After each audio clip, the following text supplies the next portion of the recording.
নমস্কার বন্ধুরা, মালতীর হ্যাংলাইসেলে তোমাদের সবাইকে স্বাগতম। আজকে দারুণ একটা রেসিপি নিয়ে এসেছি। আজ শীতের টাইমে, তাই আজকে আমি ভাপা পিঠা করব। এখানে বন্ধুরা দেখো, সুজিটা কিন্তু আমি আগের দিন মিক্সিতে একটু পেস্ট করে নিলাম। এনে সুজি আর সামান্য একটু চিনি দিয়েছি, একদম অল্প করে একটু চিনি। এটাকে একটু আমি ঢেলে নিচ্ছি। আর এই ভাপা পিঠাটা খেতে বন্ধুরা পুরোটাই একদম অন্যরকম আর দারুণ। এই পিঠাটা কিন্তু আমরা মেলাতে কিনে খাই, আর সেই ভাপা পিঠাই আজকে তোমাদের দেখাবো। আমারটা অন্য ধরনের ভাপা হবে, আর ওদেরটা মেলায় যেটা সেটা আলাদা, কিন্তু পিঠা একই ধরনের। আমি এখানে 200 গ্রাম সুজি নিয়েছি। তোমাদের যদি মনে হয় তোমরা একটু বেশি নিতে পারো। আর এই পিঠাটা খেতে অসাধারণ লাগে, দারুণ দারুণ লাগে। এখানে দিয়ে দিলাম একদম অল্প করে একটু লবণ, একদম 1 চিমটি লবণ দিয়ে দিলাম। এটাকে একটু ভালো করে মিশিয়ে নিচ্ছি। তারপর দিয়ে দেবো দুধ। এটা যদি তোমরা মনে করো জল দিয়ে করবে, জল দিয়েও করতে পারো। দুধ দিয়ে করলে দুধের স্বাদটা দারুণ আসে। অল্প অল্প করে দুধ দিয়ে এটাকে মাখিয়ে নিচ্ছি, একসাথে দেবো না। একসাথে দিয়ে দিলে মাখাটা ভালো হবে না, কম বেশি হতে পারে, কেন এটা একদম একটু গাঢ় একটা ব্যাটার তৈরি হবে।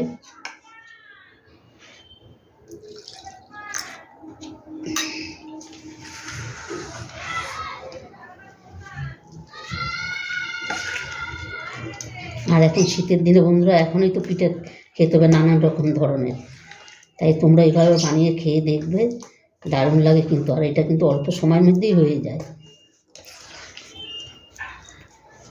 আর এটা বানানো একদমই সহজ। তোমরা রেসিপিটা পুরো দেখতে থাকো, একদম সহজ একটা পদ্ধতিতে তোমাদের দেখাচ্ছি।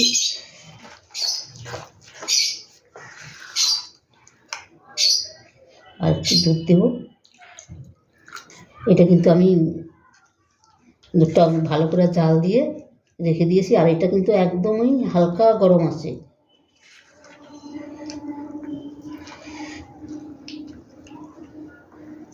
আর আমি এখন দুধ কোনো দেবো না, এবার আমি এটাকে রেখে দেবো।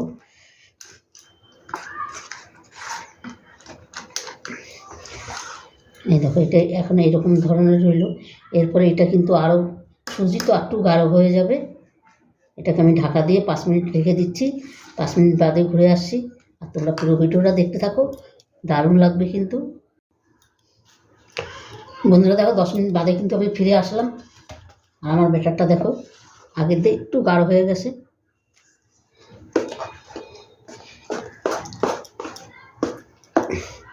এখানে দেখো আমি আর একটু গাঢ় যখন হয়ে গেছে, এখানে 1 চামচ বেকিং পাউডার আর 1/2 চামচ বেকিং সোডা দিয়ে দিচ্ছি। এখানে সামান্য একটু দুধ দিয়ে দেবো, তাহলে একবার আমার ব্যাটারটা গাঢ় হয়ে গেছে, এটার সাথে এটা পুরো মিলে যাবে।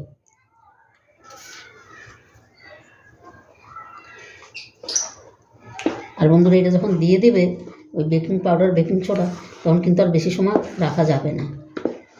ব্যাটারটা কিন্তু বেশ সুন্দর এবার একটা হালকা হয়ে যাবে।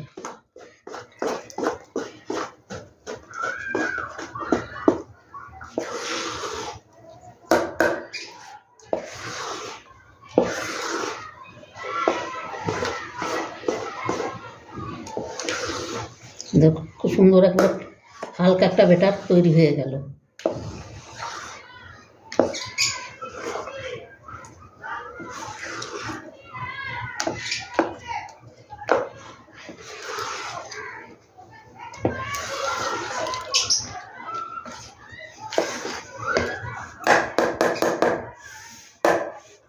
এবার এখানে দেখো একটা আমি প্যান নিয়ে নিছি। এটার মধ্যে আমি একদম সামান্য একটু তেল দিয়ে একটা কাপড় দিয়ে ভালো করে মুছে নিলাম। এবার একটা করে এটার মধ্যে আমি দিয়ে দেবো।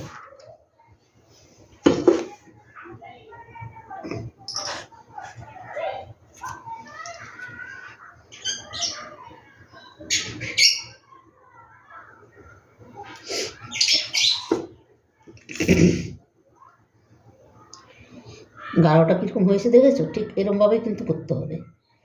এর থেকে পাতলা করলে কিন্তু পিঠাটা ভালো হবে না।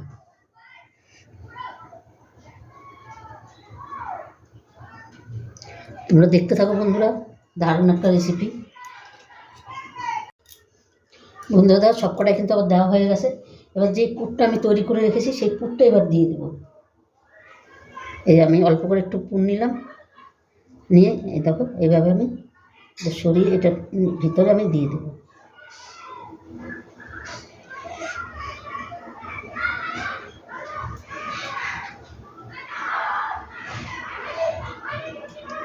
এভাবে করে করে আমি দিয়ে দিচ্ছি। একটু হাতটা ধুয়ে নিতে হবে।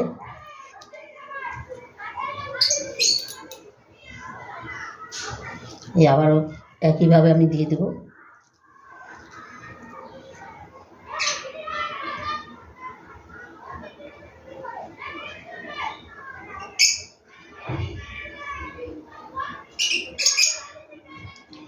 এই একইভাবে সম্পূর্ণ পুরটা আমি সবকটা পিঠার মধ্যে আমি দিয়ে দিচ্ছি।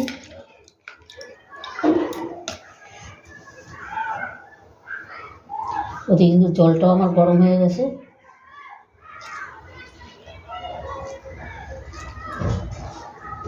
পুরটা কিন্তু গোল করে দিয়ে দিচ্ছি। একটু ঢাকা দিয়ে দিতে হবে, নাহলে পুরটা তো উপরেই উঠে যাবে।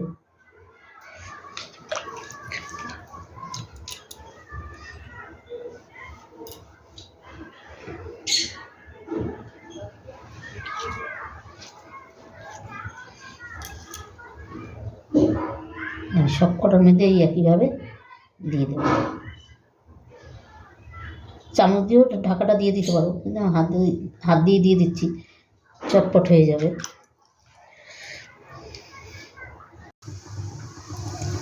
বন্ধুরা দেখো ভাপা পিঠাগুলো কত সুন্দর হয়েছে, আর কি দারুণ ফুলেছে দেখো, অসাধারণ হয়েছে কিন্তু, কি সুন্দর ফুলেছে দেখেছো। আমি এগুলো একটু উঠিয়ে দেখাচ্ছি, দারুণ দারুণ ফুলেছে। বন্ধুরা রেসিপিটা তোমাদের কেমন লাগলো তোমরা লাইক কমেন্ট শেয়ার করবে। বাও! আর এই শীতের দিনে ঝটপট করে এইভাবে ভাপা পিঠা তোমরা তৈরি করে খেয়ে দেখবে, দারুণ একটা অসাধারণ একটা পিঠে। দেখো দেখো কত সুন্দর, আর এত সুন্দর নরম। ওরে বাবা!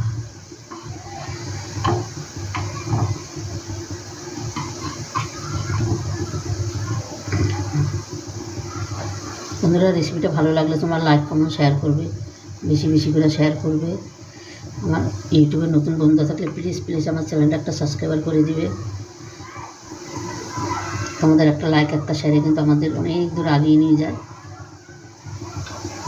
কি দারুণ হয়েছে, অনেক অসাধারণ হয়েছে, অসাধারণ।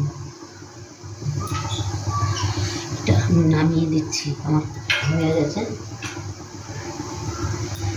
এই সাইডেরটা একটু এসে আসে, এগুলোর মাঝখানে দিয়ে দিই, তাড়াতাড়ি হয়ে যাবে।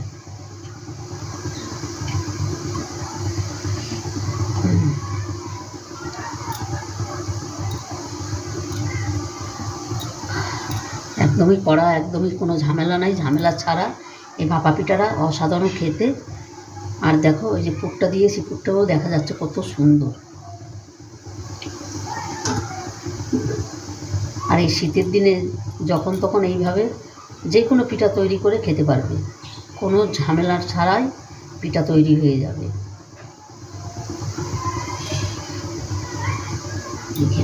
নামিয়ে দিচ্ছি, দেখো কত সুন্দর হয়েছে, দেখো জালিদারও হয়েছে ভিতরে, বেশ সুন্দর।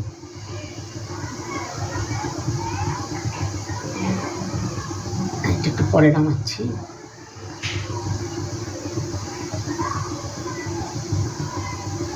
বন্ধুরা রেসিপিটা ভালো লাগলে তোমরা লাইক কমেন্ট শেয়ার করবে, বেশি বেশি করে শেয়ার করবে। এই পিঠাগুলো একটু একটার সাথে একটা লেগে গেছিলো, মাঝখানে একটু বেশি দিয়েছিলাম, তাই এই সাইডগুলো দেখো একটু সামান্য একটু ভেঙে ভেঙে গেছে, তো কোনো ব্যাপার না। গ্যাসটা আমি বন্ধ করে দিলাম। এই যে এটারও মাঝখানে হয়ে গেছে। দেখো বন্ধুরা কত সুন্দর হয়েছে, দারুণ একটা অসাধারণ একটা রেসিপি। বন্ধুরা দেখো সম্পূর্ণ পিঠাগুলো কিন্তু আমি নামিয়ে দিয়েছি। আর এতটা দারুণ লাগছে দেখতে, অসাধারণ। যেরকম দেখতে সুন্দর সেরকম কিন্তু খেতেও সুন্দর হবে। দারুণ একটা রেসিপি বন্ধুরা। তোমরা এইভাবে অন্তপক্ষে একবার করে খেয়ে দেখবে, অসাধারণ লাগে কিন্তু, 100তে 100 গ্যারান্টি। আর কত সুন্দর হয়েছে পিঠাগুলো দেখো, দারুণ। এর ভিতরে কিন্তু জালিদারও হয়েছে, দারুণ। তোমাদের একটা আমি ভেঙে দেখাচ্ছি, একদম নরম তুলতুলে। দেখো ভিতরে কতটা জালিদার আর কত সুন্দর নরম পুরো। দেখো দারুণ একটা রেসিপি কিন্তু বন্ধুরা। এইভাবে একবার তৈরি করে খেয়ে দেখবে, একদম মুখে লেগে থাকবে। আর একটা খাইলে কিন্তু তোমাদের পোষাবে না বন্ধুরা, খেতে ইচ্ছেই করবে, শুধু খেতেই মন চাবে। এই পিঠাটাই তখন বলবে এই পিঠাটাই তৈরি করে দাও, আর কোনো পিঠা চাই না, মানে এতটাই দারুণ লাগে। অবশ্যই প্লিজ এইভাবে একবার তৈরি করে খেয়ে দেখো বন্ধুরা, দারুণ লাগলো আমি 100তে 100 গ্যারান্টি নিলাম। মানে অসাধারণ একটা পিঠা, খেয়ে মুখে লেগে থাকবে। কোনো লোকজন আসলে ঝটপটও এই পিঠাটা কিন্তু তৈরি হয়ে যায়। তবে বন্ধুরা আজকে আসছি, কালকে আবার দেখা হবে নতুন কোনো রেসিপি নিয়ে। তোমরা ভালো থেকো, সুস্থ থেকো, টাটা, বাই বাই।